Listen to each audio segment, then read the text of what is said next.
तो परेशानियां तो कई हैं, लेकिन इस नोटबंदी की खबर के बीच चलिए एक अच्छी खबर भी हम आपको बताते हैं। पिछले 10 दिन से बाजारों में सन्नाटा था, लेकिन अब ऐसा नहीं है। एमपी की सबसे बड़ी अनाज मंडी में चेक की सुविधा की गई है और इससे किसानों और दूसरे लोगों को लेन देन करने में सहूलियत हो रही है।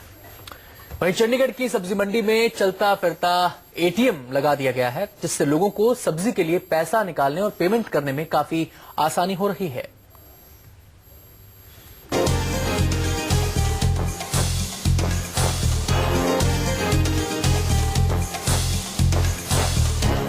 आठ दिन से सुनी पड़ी मध्य प्रदेश की गल्ला मंडियां फिर से गुलजार हो गई हैं।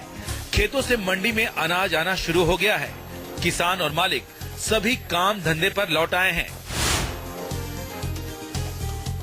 8 नवंबर को 500 और 1000 के नोट बैन के फैसले के बाद से ही मध्य प्रदेश की ज्यादातर गल्ला मंडियों में कारोबार ठप पड़ा हुआ था, लेकिन किसानों को चेक से भुगतान करने के राज्य सरकार के फैसले के बाद से ही मंडी में अब कामकाज शुरू हो गया है। नोटबंदी के बाद बंद पड़ी मंडियों को चालू करने की सरकार ने भले ही कोशिश की है, लेकिन इस फैसले ने कई सवाल भी खड़े कर दिए हैं। समस्या ये रहेगी साहब के बैंक में कौन जाएगा, कौन परेशान होएगा। वहाँ पे 1 दिन 2 दिन वहाँ लगेंगे। आज चेक मिलेगा, कल बैंक लगेगा, परसों पेमेंट मिलेगा। यही समस्या है साहब। 5-6 दिन से काम अब चला है, आज चला है। और अब चेक से भुगतान होगा तो फिर बैंक के चक्कर लगाना है, चक्कर ही लगना है। तो साहब कहीं तो आपके कारोबार पे भी फर्क पड़ा होगा। फर्क तो निश्चित पड़ेगा साहब। सभी मंडियां मध्य प्रदेश की लगभग बंद थी, लेकिन जब से फिर मंडी ने सर्कुलर निकाला कि आप चेक या आरटीजीएस से माल खरीद सकते हैं, तो मंडी चालू हो गई। चेक से भुगतान के फैसले ने थोड़ी राहत भले ही दे दी है, लेकिन किसानों और मजदूरों के सामने एक चुनौती भी खड़ी कर दी है। चुनौती ये है कि किसान अब गल्ला मंडी आकर अनाज बेचेंगे, मजदूर अब दिहाड़ी मजदूरी करेंगे या फिर जाकर बैंक की लाइन में लगकर चेक को भुनाएंगे। सीहोर मंडी मध्य प्रदेश की सबसे बड़ी अनाज मंडियों में से एक है, लेकिन यहाँ भी नोटबंदी की मार पड़ी है। किसानों और कारोबारियों की माने तो नोटबंदी का सीधा असर कारोबार पर पड़ा है।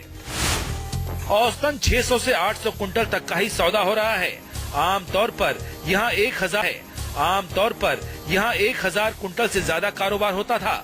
कारोबारी 50,000, काश्तकार 25,000 ही निकाल पाएगा।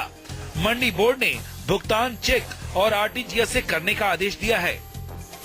के लिए एक हफ्ते में 50,000, पर वो तो बड़ा मामूली रकम होता है। हाँ, तो वो हम पेमेंट आरटीजीएस के चेक के द्वारा दे रहे हैं। लेबर को भी हम चेक देंगे। अच्छा, अब आप जो आपके हमाल है या लेबर है, उनका भुगतान भी उनको चेक दे देंगे हम। चेक से देंगे? हाँ, चेक से देंगे। तो क्या लेबर चेक लेगा लेबर, फिर यह हमाली जैसे ज्यादा लेबर बनती है तो चेक देंगे, नहीं तो कैश दे देंगे। 50,000 रूपए गवर्नमेंट दे ही रही है, सरकार दे ही रही है। चेक मिलेगा, तो इस बारे में क्या कहेंगे? चेक तो साहब बहुत मुश्किल है अपना। तो बैंक में खाता है आपका? नहीं खाता, मतलब कुछ नहीं। बैंक में खाता नहीं है तो फिर चेक कैसे कैश हो पाएगा आपका? दूसरे अब क्या करेंगे? तो आप चेक का फिर आपको या तो खाता खोलना होगा। तो खाते में भी बहुत सारी भीड़ लगी है बैंक में, कहाँ से जाएंगे खाता खुलवाने? खाता नहीं खोल रही। चेक से भुगतान की खबर आने के बाद वो मजदूर और किसान ज्यादा परेशान हो रहे हैं जिनका बैंक में खाता नहीं है। बैंक 8 नवंबर के बाद से नए अकाउंट भी नहीं खोल रहे हैं। अब ऐसे में मुश्किल ये है कि चेक को वो कैश में बदलें तो कैसे बदलें? कई ऐसे हमाल हैं जिनके बैंकों में खाते नहीं हैं।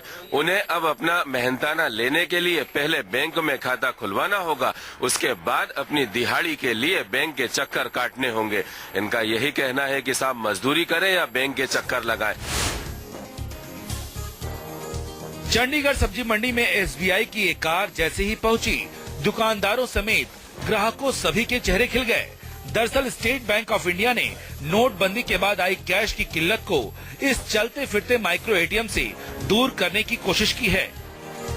मैं मंडी में सब्जी लेने आया था, तो इस करके मेरे पास पैसे नहीं थे, तो अचानक मैंने एक गाड़ी देखी जिसपे बैंक का वो लगा था, तो मैं भागा आया और मुझे इजीली पैसे मिल गए। मैं बहुत धन्यवादी हूँ सरकार का।